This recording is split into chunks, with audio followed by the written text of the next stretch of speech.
Hi guys, what's up? Welcome everybody to another episode 6 of Sport Vitamins.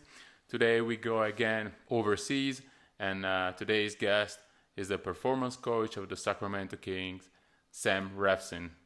Welcome, Sam. How you doing?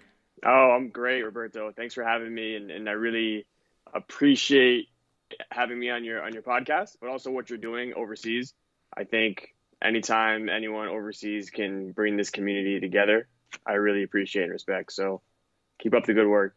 Thank you very much. Sam and I first met last year during the Italian strength and conditioning clinic, and we have been in contact ever since. And at the time, you were working with a Turkish national team. Now you are with the Sacramento Kings. Can you give the listeners a quick background? Sure. So whenever I hear or listen to podcasts, I'm really not that interested in hearing about the individual. So I'll make this quick. I'm more interested in what the individual has to say about their experiences. Um, yeah. So basically, I spent about 10 years in the NCAA as a performance coach in America, working with a variety of different teams: basketball, swimming, volleyball, American soccer, American football, and I guess most recently I've been a bit more focused on basketball, men's and women's. So I spent about 10 years in America doing that. Bachelor's degree in physical education, master's degree in exercise science and nutrition. And then most recently, I was the director of performance for the Turkish women's national basketball team for 4 months so I guess it was 2 summers ago, as we were preparing for the World Championships. That was a great experience. So I spent about a year in Turkey, 4 years with the national team, and then the other 8 months consulting, educating, holding seminars, and training some players. And now I'm with the Sacramento Kings. Been here about 2.5, 3 months, and it's been a really, really incredible experience so far. How is this experience going so far, actually? It's good. It's a new environment for me, working on the professional side with men's basketball. My little experience on the professional side has been with women's basketball. So, when you're in this league, the best league in the world, it's a very different environment. I'm learning a lot every day. More of the soft skills and learning how to, learn more about the personalities of the people in this organization. Some really bright, brilliant people who have had some really high levels of success. So it's really awesome whenever you get some one-on-one time with these people, whether they're players, coaches, physical therapists, other performance coaches. It's really special opportunities. Great. How many professionals are part of the performance department? Yeah, so Tina Murray is the vice president of health and performance, and she oversees and manages the entire health and performance staff. So on the health side of things, we have 2 physical therapists and 2 athletic trainers with the NBA team. And we also have another athletic trainer with our G League, our development team. And then on the performance side, we have 3 performance coaches. We have 1 performance analyst, and we have other consultants that we work with on the nutrition side, the recovery side, some different technology that we're using. So yeah, right now Oh, that's our staff. that's a huge stuff. How do you guys Huge staff. huge staff? How do you guys divide the duties? Yeah, so that's a really good point. It's a huge staff, and the player or the quality of care for the players is at a really high level. So how do we divide the duties? It's a really good question. Within the team, we have some team of teams. So we have 2 individuals who lead our recovery team. That's another performance coach and another athletic trainer. We have some individuals who are tasked with more return to play, return to performance protocols. Those are our physical therapists. And then I guess from like a day-to-day strength conditioning performance side, it's the 3 performance coaches. And we don't really break up, I'm with this player, and that player every day. It's just kind of on a scheduled basis. What time do they come in? Who's working with who? It's not so rigid. It's very fluid. Sometimes I'll work with some more return to play cases and more injured guys, especially the ones who aren't traveling on those specific trips. I'll stay back and work with them. But Okay. Yeah, I'd say some of us probably have more relationships with other players. So when specific things come up, sometimes we'll handle those with specific players. Again, I'm very new here, so I'm still learning about these humans, these individuals, and developing relationships and trust with them. But yeah, I'd say it's kind of some of the stuff that we're doing from a breaking down point. How important is to build a relationship with the players in the NBA? Yeah, so I think it's as you and I both know, and the listeners, building relationships in this industry is everything. And then when you bring it to the end of the spectrum of these guys have been extremely successful in their careers and continue to have very, very high levels of success. When a new individual comes in, I think it's really important to, consult with them, talk with these players. What has worked with you in the past? What don't you like? What do you like? What hasn't worked? What are you open to? And I think I made that mistake with the Turkish women's national team. I was thrown in this situation, great situation, 4 months, preparation for world championships.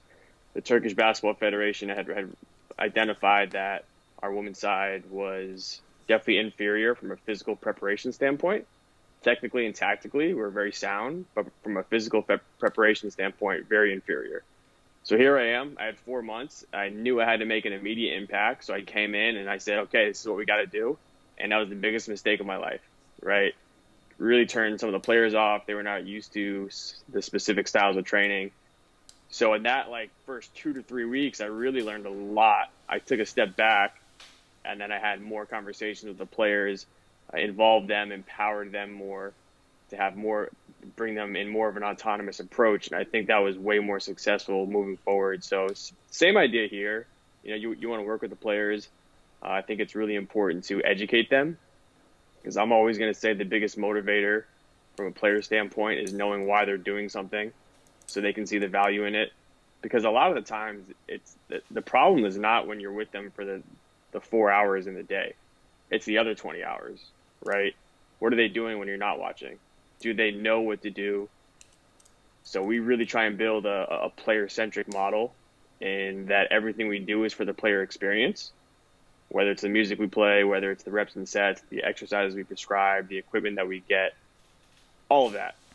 And then at the other end of the spectrum, or the other side of the coin, is we want to educate the players. So if for some reason everyone on staff just disappeared and the players walked in and none of us were here, would they know what to do? Would they know how to prepare for the session? Would they know how to recover from the session? And I think those are two questions that I'm asking myself more recently is, can these players do stuff on their own by the tools and the education that we've given them, right? Obviously, we're here. We have jobs. We're here to help them, support them, serve them in any way we can. But in situations where they're not getting proper sleep, the intention is to get proper sleep, but they're waking up in the middle of the night. Have we given them the tools that they can now execute a better sleep hygiene protocol? So those are things I'm constantly asking myself. Our staff is as well, and we're just trying to get better and better at that. Yeah, I like that. It's actually something that I always do. I try to, build a player's program with him. I like to discuss with him what we are gonna do, especially because the player is his own business, so he has to take care of it, of course.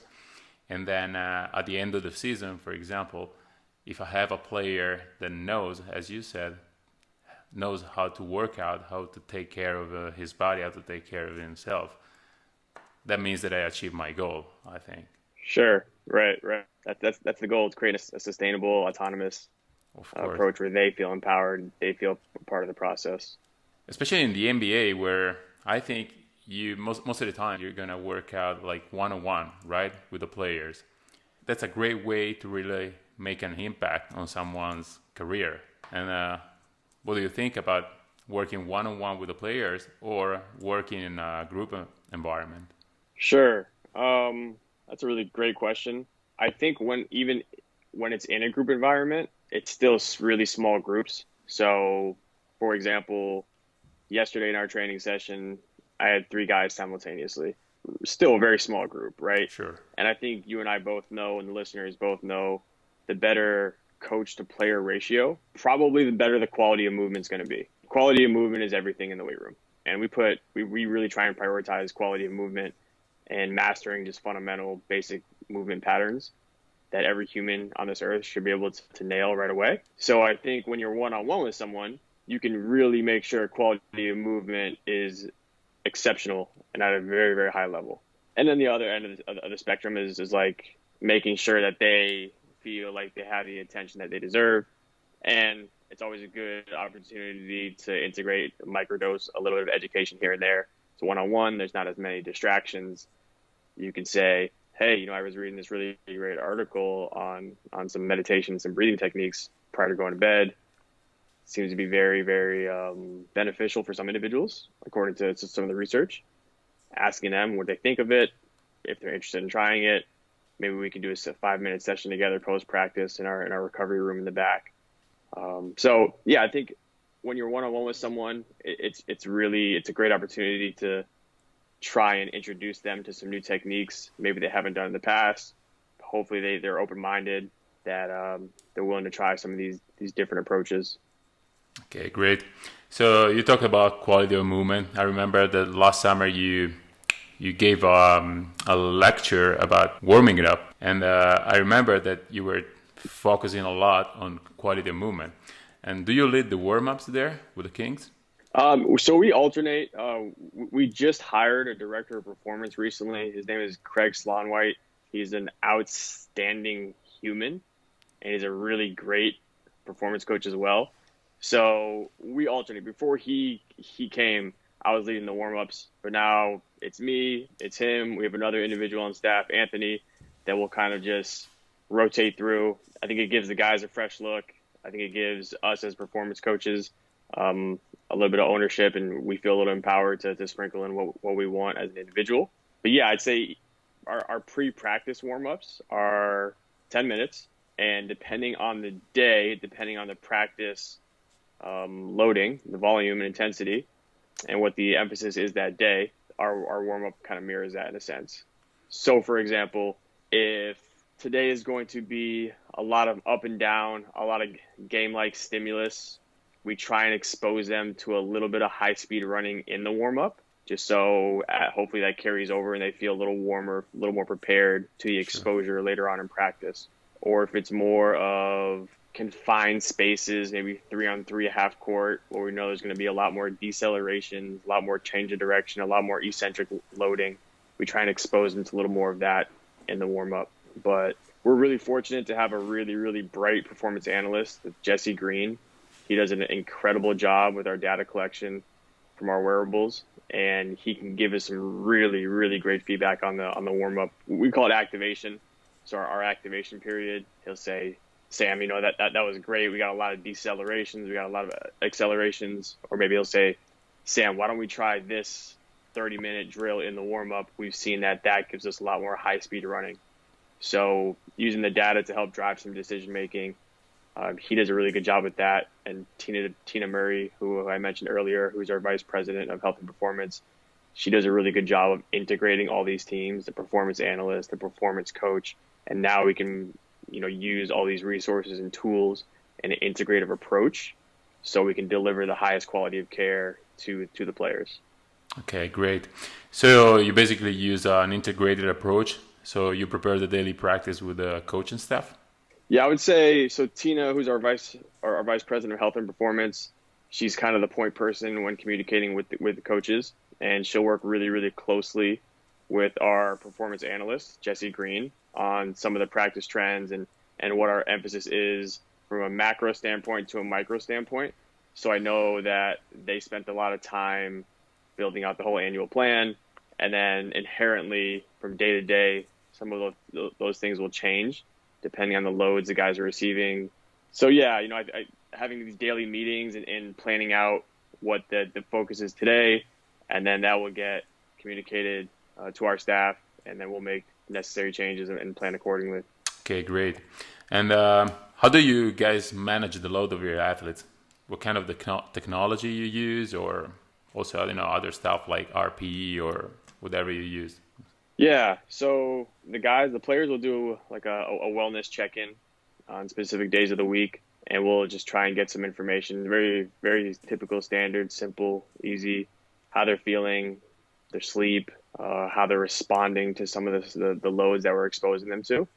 So that's really good subjective feedback from them, gives them a seat at the table, maybe helps drive a discussion. And then, like I mentioned before, Jesse Green, who's our performance analyst, he'll break down all of the data that we capture from our Connexon, our wearable. So on the court, the guys will wear those, and we'll get some information from that. Yeah, and then depending on what that tells us, we'll kind of plan moving forward. Okay. They're not allowed to wear those during games, right? Correct. They would be great. Yeah, I know. Is that the rule in FIBA also currently? There's no wearables in games? Yeah. They still can't wear those during games. Okay. Unfortunately, of course, I think eventually they're gonna wear it because, like, for example, in soccer they already do it, but like in basketball they can. And right. Playing 3 times a week gives the strength coaches and all the performance departments just a few data, because when you play 3 times a week, same as in the NBA, you just practice twice or maybe 3 times a week. So there's not a lot of data that you can gather. The most important part is the game, of course. So. Exactly. And I think that becomes specifically important when we're talking about return to performance protocols. I know in the NCAA, you're allowed to wear those in games, which was super helpful because, for example, if you are playing in a game and we know your game loads based off of Catapult data or Connexon data or some polar heart rate data, and unfortunately you experience an injury, now we want to reverse engineer that. So we want to know what your game loads are. We'll say you're projected to be out 6 weeks, right? So we'll know what your game loads are, and we'll work backwards from that. For example, if your game load, we know in a typical competitive game, you're receiving 1,500 arbitrary units. So we want to work backwards from that to make sure we prepare you accordingly. So when you're exposed to that again, you're not getting re-injured. And we can look at some of the metrics specifically, like decelerations, accelerations, high-speed running, different jumping metrics to make sure we're exposing you enough of that. So again, once you get into that game situation, there's no problem. You've been exposed to it. Your body's prepared for it. So that's, we're all waiting for the day that we can collect that information on games, but we can link it with our second spectrum data. So every NBA court has second spectrum data, which is essentially, I believe it was more designed for the analytics department, which I know is kind of still foreign to European basketball. Mm-hmm. But we can use that data and compare it with our practice load. So again, our guys you're not allowed to in the NBA to wear wearables during games, but we can grab the second spectrum data and use that and get some game data as well. So it's somewhat helpful. Which other assessments do you guys do? Yeah, so I think like backing up into preseason, we will measure fitness, aerobic capacity. We will do some strength testing, some movement quality testing, so some ankle mobility, and we also have a force plates. We use force decks, so we'll get a counter movement jump, and we can look at different metrics on there. Anthony Darmiento, he's a performance coach here, and he's really, really well versed in the force plates, so we're really fortunate to have him on staff to bounce ideas off of him.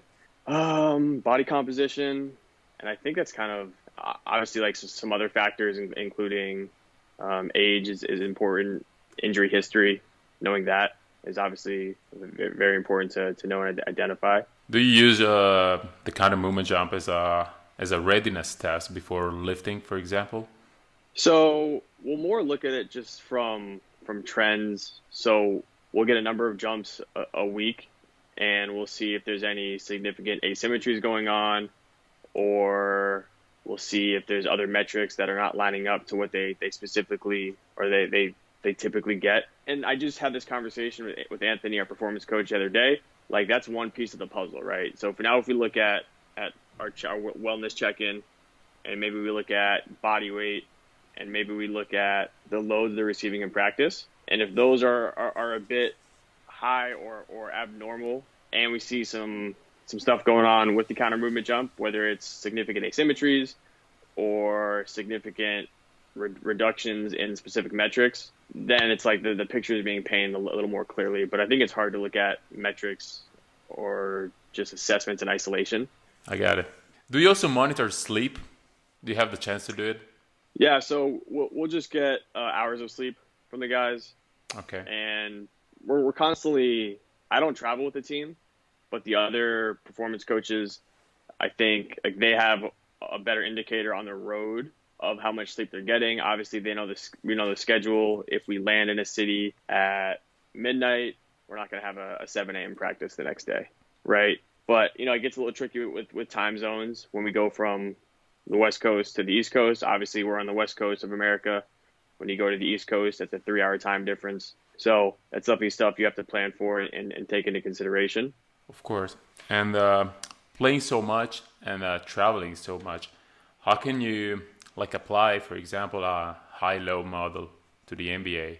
Yeah. So I guess planning out knowing when the weeks and the months we have the denser game schedules. Obviously, we'll treat a game day as a high day for the rotational guys, so the guys who are getting significant minutes. For the non-rotational guys, we try and expose them to some load on that day as well, just so we can align the stressors, so everyone's kind of receiving the same stress on the same day. But if it's a high practice, if it's a hard game-like intensity practice, then we try and make sure the stuff we do in the weight room aligns with that as well.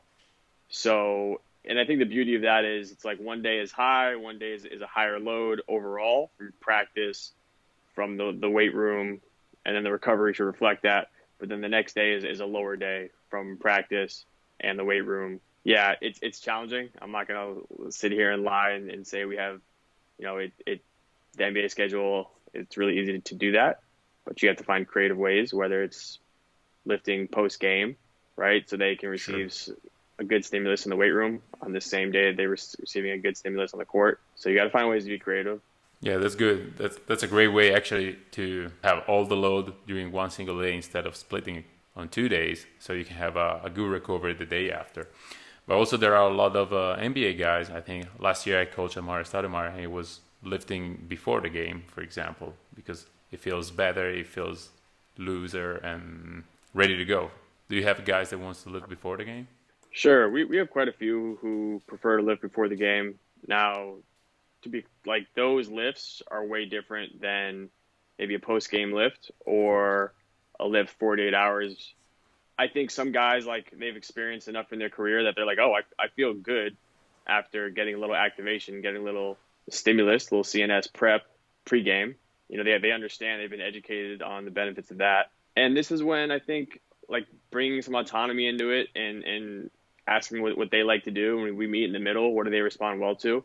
But yeah, and you bring up a really good point. Every guy's different, right? I mean, we have guys in their late 30s and guys in their early 20s. So that's like a 15-year difference there. And some guys are straight out of college, and some guys have been in this league for 15 years. So, you need to take that into consideration as well. So, for example, how many times a week do they lift in the NBA?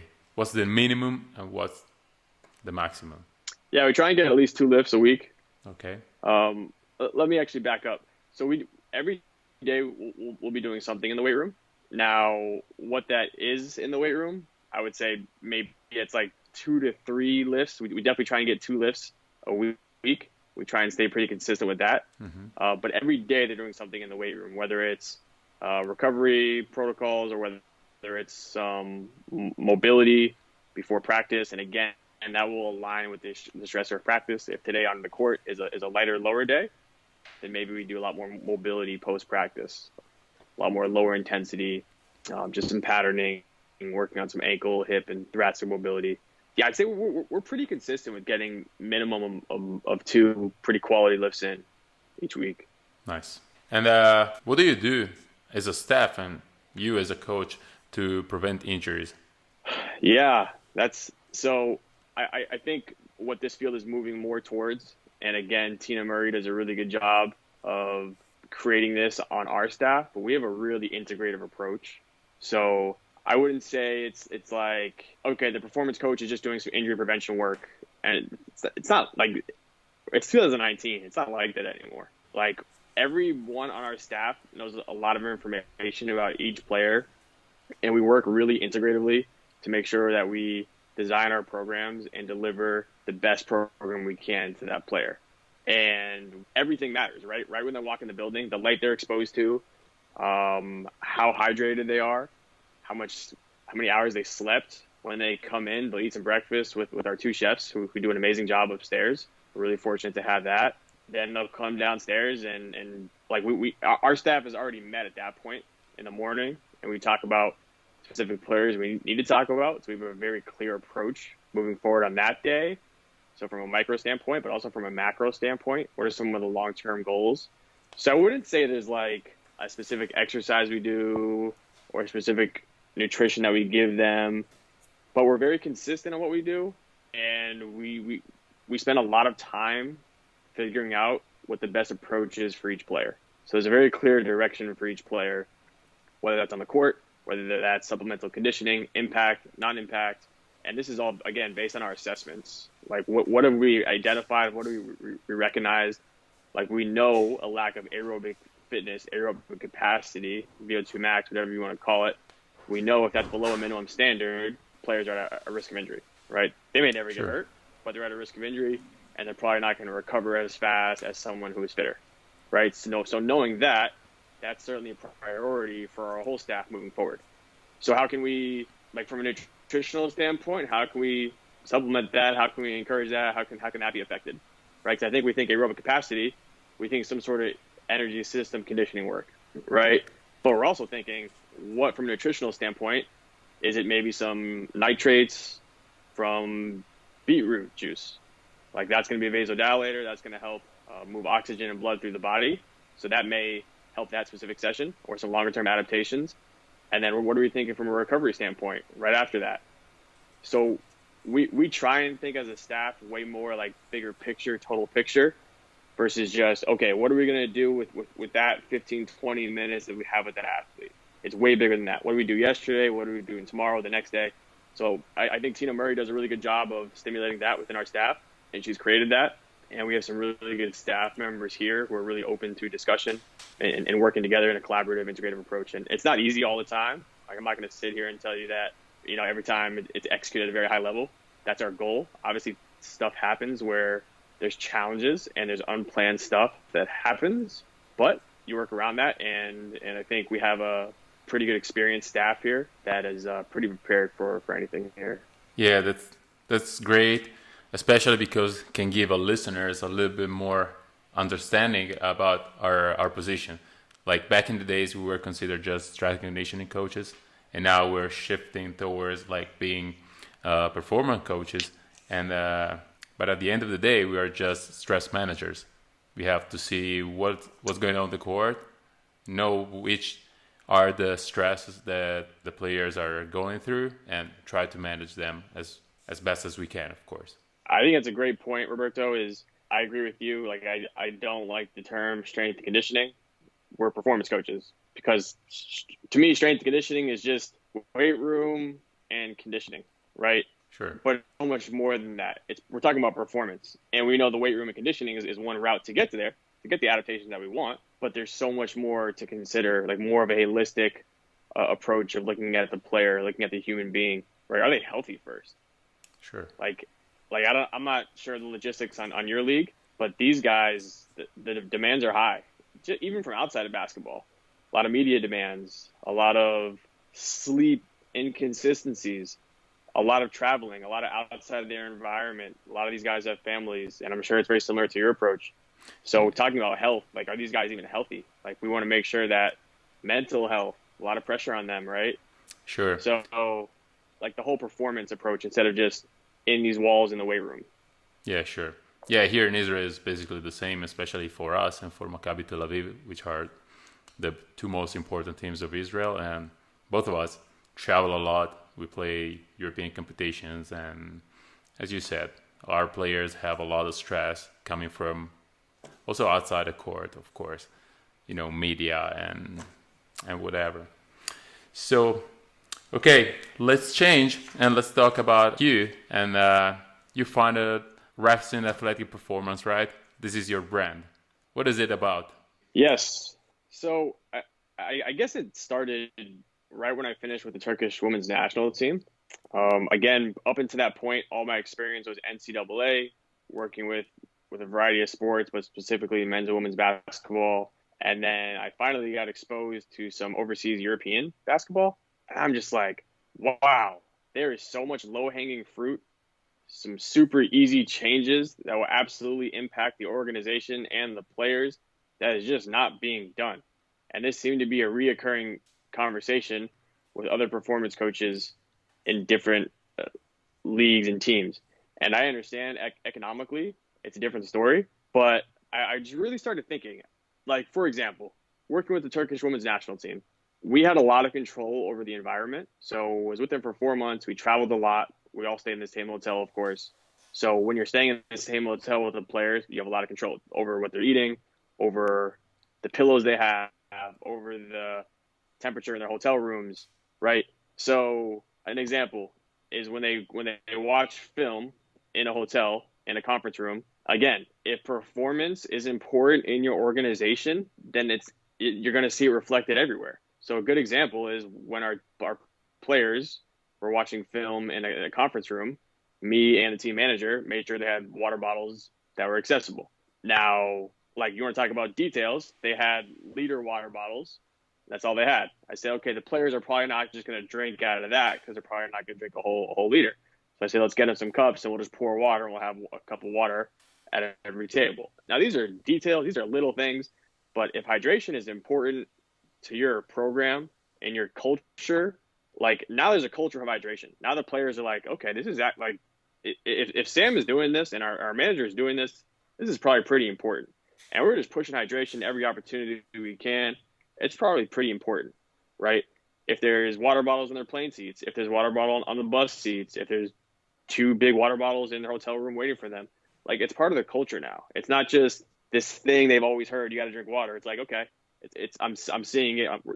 We're creating the environment for it. So this is one reason why I created Reffsin Athletic Performance, is because I saw a lot of these issues that, in my opinion, you don't necessarily need more money or more staff members. You just got to have the right people. You got to have the right staff members, the ones who understand the bigger picture. And yeah, we can talk about like top-down approach and leadership up top. Sure, that's important.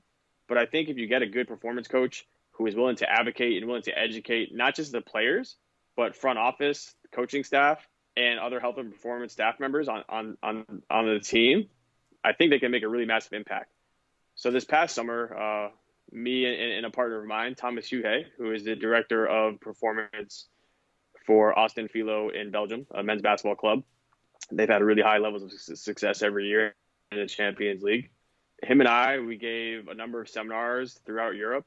It was our international high performance basketball seminar tour. We had about maybe 8 or 9 different seminars in maybe eight or 9 different countries. And then speaking at different conferences, I met you at the annual Italian basketball conference, did a lot of education with the Turkish Basketball Federation, the Polish Basketball Federation, and we have some really exciting things lined up for this summer. So I think that was a good first step, just meeting other people in the community of European basketball and engaging in that community. Because some of these programs, especially with EuroLeague, like, the resources are at least economically, I would say there is some money there, and because they're certainly investing in their players. And if they would just invest maybe just a little bit more in the performance side of things, not a lot more, just a little bit more, or just being more open-minded, like, there are some massive, massive things they can change to impact. And I think once, like, one team does it, once one team really values the performance side, and maybe they have, and I'm just not aware of it, of my ignorance, I think that's really going to change the culture of overseas and European basketball. But I think it's probably going to come from the players first. And the players are going to say, we deserve better quality of care. Like, there needs to be a higher standard. And I think until the players maybe step and maybe want to demand more, I'm not sure when the change is going to be. But yeah, I'm just really passionate about educating other professionals and just seeing our standard elevated at a higher level. Like, it's not about rep sets and exercise selection anymore. Like, we're past that. Like we gotta find ways to incorporate performance in the daily lives of these players. How important is for you to share what you've learned during your career? Yeah, it's really important. I've made a lot of mistakes. I think some of the biggest mistakes that I've made is earlier on in my career is I was not a very good listener, and I probably had a pretty big ego. I think identifying that, and now when I'm exposed to it, I can see it. I think that's helped me a lot. Just kind of realize that I need to be a better listener and got to be more open-minded and understand where people are coming from. Really great book out there is How to Win Friends and Influence People by Dale Carnegie. It's a great book. I think every person should read it. It was written many, many, many years ago, but it's a really good book on how to build relationships and how to build some emotional intelligence, because that's super important, right? If you're working on a staff, if you want to get some stuff done at a very high level, egos cannot get in the way and people cannot get defensive. And I think that's really important. I know that was me in the past, and I'm trying to work on that. That's probably some of the biggest stuff I learned outside of the X's and O's of performance, just like human being, culture, nature. Great. Who are your mentors or the coaches that you follow the most? Yeah. My first ever strength and conditioning experience was at Northeastern University in Boston. I was a volunteer intern there, and the director of sports performance at the time was Art Horn. He is now the director of performance with the Boston Celtics. But at the time, I didn't know what I was doing. I had my CSCS. I just graduated my bachelor's degree. And I'm like, here we go. Like, I know everything. And I was put into this environment, and Art Horn I was just wowed. Every single day I went into that weight room and what he was doing and how he communicated with his players, with his staff, and just how nice of a person he was. And he was willing to work with me for a year. That was the first time, and I was really early in my career, but I was really exposed to an integrative approach. So he was the head athletic trainer, also the head performance coach for men's basketball. And he really wanted to build an integrative approach, and literally by smashing the walls down between the sports medicine and the performance staff and having a transparent window there. So he was definitely a mentor of mine. Stephen Rassel, who I worked with at Weber International University. It's a very, very, very small NAIA, so it's not even NCAA. It's college, but it's NAIA in Central Florida. I worked with him for about 6 months. He was an unbelievable mentor, put a lot of time and energy into his staff and continuing education and staff development. And now I think he's definitely a leader in that sense. He's with the Chicago Cubs organization now, if I recall correctly. Another one was Chris Fee, who, when I was at Sacred Heart University as a graduate assistant, I was getting my master's degree at the time in, I think, 2014 to 2016. He was the head strength coach there, and he taught me so much about managing groups of people, like of players, and how to coach a room correctly, and then just really good leadership and work ethic qualities. He does a lot over there with just a little, so I really appreciate him. My current supervisor, Tina Murray, who's again the vice president of health and performance here. I worked with her at the University of Louisville for 1 year, and we've been in touch ever since, and I have an opportunity to work with her again. And she does a really incredible job of thinking more on like a macro scale, more of a systems-based approach versus this minute scale. So I've really learned a lot of being exposed to her in that sense. And then I think during my own basketball days, when I played in like middle school and high school, Tommy Verdell, he was my coach at the time. Incredible human being, unbelievable coach. Yeah, he's at a Division III school right now in America, really one of the best Division III schools at Williams College. But he's a great person. I stay in touch with him all the time. And yeah, I'd say those are probably, hope I'm not forgetting anyone, but those are probably the most impactful people in my life from this professional standpoint. Okay, great. So in your career, you work with professional men basketball players, professional women basketball players, and you also work at the NCAA level. Which are the main differences among these three words? Yeah, so NCAA is obviously a bit younger. Definitely, I look at them more as an untrained individuals. They're typically at NCAA for 4 years, so you have more of a long-term athletic development approach. they have a lot of external stressors with schoolwork and social life, which I think is oftentimes underappreciated. I know I definitely underappreciated that during my time in NCAA, and if I do go back to NCAA, I'll definitely put more of a emphasis on that. But yeah, they're young players. It's a little more moldable. You can control the environment a little bit more. NCAA has a few regulations. In season, they can only work 20 hours with a coach, whether that's a basketball coach or a performance coach, 20 hours total. Off season, it's only 8 hours. So there's a little bit of time restriction on that. Yeah, the facilities for the most part in NCAA are pretty good enough. Very different, not as many travel events. The schedule is a lot shorter. You have more of an off season with them. I'd say that's probably the biggest difference is you have an off season with them and they're in front of you. They usually go home for the summertime for about 8 weeks, 10 weeks, depending on the program, depending on the university. So you can get some really good quality training in the off season for NCAA.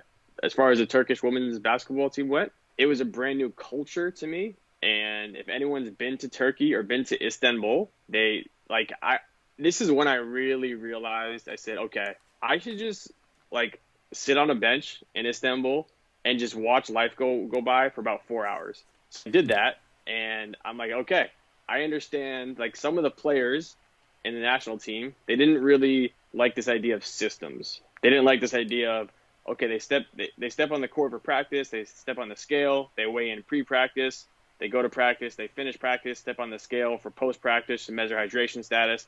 Then we give them a recovery shake. Then we put them through a mobility circuit for their ankles and hips. And it was 90% compliance. They were great with that.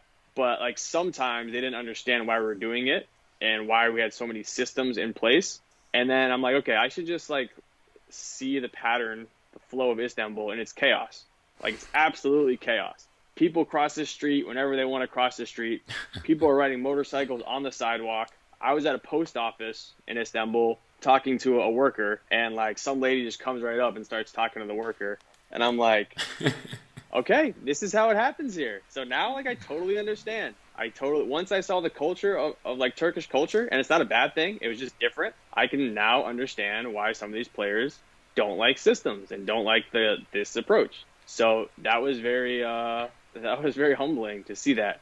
So I think with that community, with that population, it was understand them a little bit more first, and understand some of their history as a player, understand what their season looks like, and all that stuff. But yeah, and then the NBA is very different, of course. These guys are very intrinsically motivated from a basketball standpoint. They'll do everything you ask on the court. I think sometimes from a recovery standpoint, nutritional standpoint, some of the ideas are foreign to them, and it's a very interesting population because I think they want to be educated and they want to learn about this stuff, because who wouldn't want to learn how they can optimize adaptations in their body so they can reduce their injury risk and maybe enhance longevity or increase longevity, right? But you just got to be careful about how you go about it. Again, these guys are very successful, which is no surprise. They're playing in the best league in the world, so how can you involve them in the decision-making process? So they have a little more empowered. They feel a little more empowered, a little more autonomous approach. And I'm still learning a lot more about that. I'm very interested in that subject. So if anyone's listening and they have some good suggestions for me, would love to get some advice on that end. Yeah, the travel schedule in the NBA is way different, right? I guess going back between the Turkish national team and the NBA, the Turkish national team, these players were some of the nicest people on earth. I'd wake up in the morning and they'd be the first person I'd see in the hotel, and they would sit with me, have some tea with me, and check in. And it's that's not America. America doesn't do that. So that was a big culture shock for me. And I started to realize that stuff is way more important. And maybe your experience, you're European, so you're already a nice guy by default. Yeah, for me that's normal. For you that's normal, right. In America, it's very different. It's very different. It's very surface, not very authentic at times, and genuine. And I don't like to generalize. It's not everybody. There's 340 million people in America, right? But that was a big culture shock that every player would just want to learn more about you as a human. And I'm like, wow, that was a great experience for me to just learn how to like connect with humans a little bit better. Sure. And where do you think you can have a bigger impact as a performance coach? Yeah, it's a really good question, and to me, it always goes back to just educating these people, these players, on the various things that we do. Like if they're taking daily vitamins, if they get blood work done, like why are they doing this stuff? Explain to them. Explain to them why you're taking this vitamin. Explain to them why we did blood work. Explain to them why we need to measure your body weight so frequently. Explain to them why we need to do wellness check-ins so frequently. And I think sometimes it's hard for them to connect the dots on some of this stuff because they don't always see how we're using the information, right? And of course we are. Of course we're having constant discussions about it when they're not around. So, just playing around with different ideas of like maybe we bring some of the players in our daily meetings and involve them, and so they can, again, like incorporate that, integrate that approach. We talk about an integrative approach with, like, as a performance community, we talk about an integrative approach with the coach and the physical therapist and the performance coach and the nutrition. But what about integrating the player into all of this, right? Make it more of a player-centric model. That's something I really want to improve on. I want to learn how to do that a bit better. But I think that's probably where I think the biggest impact can be made. It's not how many times can you say good job in the weight room. It's not how loud you can be. It's, like, how can you involve them more? How can they feel like they have a seat at the table? How can they take more ownership of the program? Because the intrinsic motivation of the lower hanging fruit, some of the recovery stuff, the nutrition, the sleep, the mental health, the relaxation stuff, if we can get that done consistently from these players without like force feeding it. I'm not saying that's what we do here, but I think as a performance community, like, tell them why, ask for their opinion. Okay, great, Sam. Some good stuff. So we finish up as usual with 3 questions, okay? 3 simple questions, 5 seconds to answer. So the first one, if you have to choose, it's okay. Yeah, 10 is okay, don't worry. I like it. Put me on the spot. I like it. If you have to choose one single test to assess the player, which one you choose? I would say get a very, very thorough injury history questionnaire on them. Okay. So I don't know if that qualifies as a test, but it's definitely information that I think sometimes is not collected, but obviously super important. Second one, your favorite exercise, your go-to exercise in the weight room. Go-to exercise in the weight room.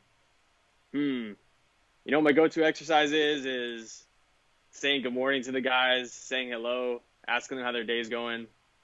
I think that's really impactful. Just checking in with them on a very genuine level. I sincerely care about you. How is your day going? What's the highlight of your day so far?